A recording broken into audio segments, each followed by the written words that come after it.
அசல் ரூ. 8000 ஆண்டு 3 ஆண்டு ஒரு குறிப்பிட்ட கூட்டு வட்டி வீதத்தில் 3 ஆண்டுகளுக்கு பிறகு 9261 கிடைக்கிறதெனில் கூட்டு வட்டி வீதம் காணும்னு கேட்டிருக்காங்க.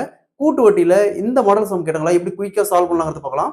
ஸோ இங்க அசல் 8000 சொல்லியிருக்காங்க. அசல் 8000 சொல்லியிருக்காங்க. இங்க மொத்த தொகை அதாவது வட்டி பிளஸ் அசல் ரெண்டும் சேர்ந்து 9261 சொல்லியிருக்காங்க 3 வருஷத்துக்கு அப்புறம். 3 வருஷம் சொன்னா இந்த வேல்யூவை கியூப் ரூட் எடுக்கணும். இந்த வேல்யூவை கியூப் ரூட் எடுத்தோமா இங்க 8000 இருக்குது. 8000 கியூப் ரூட் எடுத்தோமா 20. அதாவது 20 × 20 × 20 8000.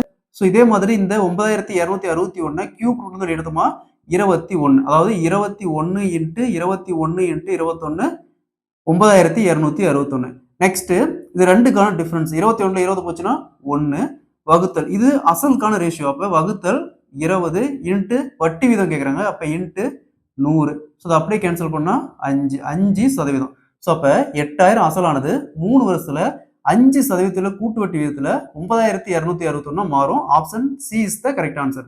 இதே மாதிரி இந்த சம் பாருங்க. அசல் ரூ. 1000 ஆண்டு 3 ஆண்டுகளில் ஒரு குறிப்பிட்ட வட்டி விதத்தில் 3 ஆண்டுகளுக்கு பிறகு ரூ. 1331 கிடைக்கிறதெனில் கூட்டு வட்டி வீதம் கணக்குகிறாங்க. இதே மாதிரி இந்த சம்ம சால்வ் பண்ணிக்கிற ஆன்சரை கமெண்ட்ல போடுங்க.